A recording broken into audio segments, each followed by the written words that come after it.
Skandamata, the mother of the commander. Grandma Sumati led Akash and Meera to the big banyan tree right in the middle of their lush green field. The evening sun was soft and the air smelled like jasmine and earth. आज की कहानी है स्कंद माता, सेनापति की माँ। दादी सुमति आकाश और मीरा को हरे भरे खेत के ठीक बीच में लगे एक बरगद के पेड़ के पास ले गईं। शाम का सूरज मुलायम था और हवा में चमेली और मिट्टी की खुशबू थी। Today is the 5th day of Navratri. Grandma began soothing Meera's hair. We worship Ma Skandamata. Skand is another name for Lord Kartikeya, the commander of the gods' army, and Mata means mother. She is a form of Ma Parvati, who is worshipped as the mother who raises a hero. आज नवरात्रि का 5वां दिन है। दादी ने मीरा के बाल सहलाते हुए शुरू किया। हम माँ स्कंद माता की पूजा करते हैं। स्कंद भगवान कार्तिकेय यानी देवताओं के सेना के सेनापति का दूसरा नाम है और माता का अर्थ है माँ। वह माँ पार्वती का ही एक रूप है जिनकी पूजा एक वीर को पालने वाली माँ के रूप में किया जाता है। Akash, playing with the small twin, looked up. But why did the gods need a child, Grandma? Couldn't Shiva just kill the demon himself? That's the interesting part. A long time ago, two mighty demons, Surapadman and Tarkasur, got a special boon. Only a son born of Lord Shiva could defeat them. The gods were worried because Lord Shiva was deep in meditation after losing his first wife Sati. They feared he would never marry again. आकाश एक छोटी टहनी से खेलते हुए ऊपर देखने लगा। पर दादी, देवताओं को एक बच्चे की जरूरत क्यों पड़ी? क्या शिव जी खुद राक्षस को नहीं मार सकते थे? यही तो दिलचस्प बात है। बहुत समय पहले दो शक्तिशाली राक्षसों सुरपद्मन और तारकासुर को एक विशेष वरदान मिला था। उन्हें केवल भगवान शिव के ही पुत्र मार सकते थे। देवता चिंतित थे क्योंकि अपनी पहली पत्नी सती को खो देने के बाद भगवान शिव गहरे ध्यान में थे। उन्हें डर था कि वह फिर कभी विवाह ना करें शायद।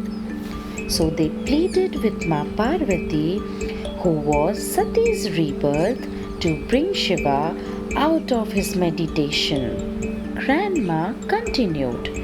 She underwent thousands of years of extreme penance, sitting in this very posture, silent and still to win Lord Shiva's heart.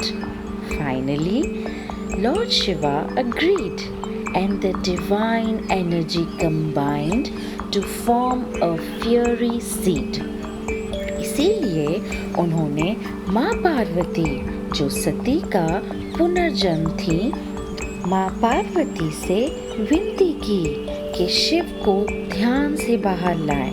दादी ने आगे कहा, उन्होंने हजारों वर्ष तक इसी तरह शांत और स्थिर बैठकर कठोर तपस्या की ताकि भगवान शिव का दिल जीत सके। अंत में शिव सहमत हुए और उनकी दिव्य ऊर्जा मिलकर एक अग्निमय बीज बन गई। Meera pointed to the west. Was that the sun, Grandma, that gave him birth? Not quite, my dear.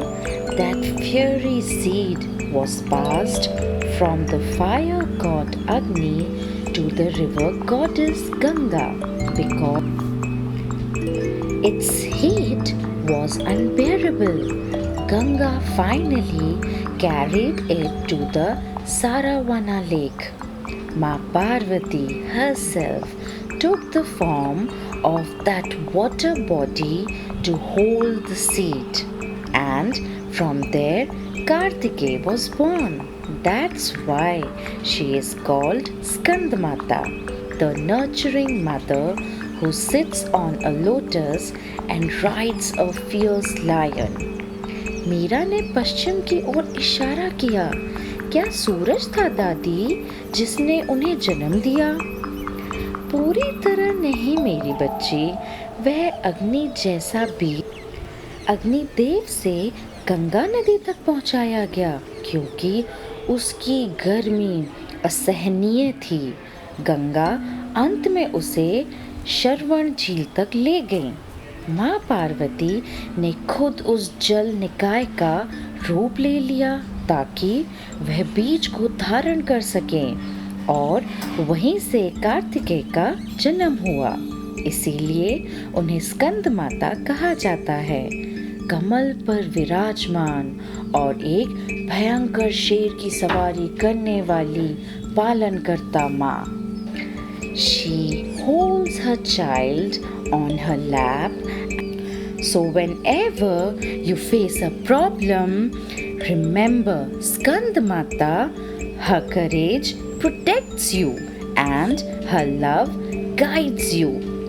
वह हमें सिखाती हैं कि एक माँ का प्यार इस ब्रह्मांड की सबसे मजबूत शक्ति है।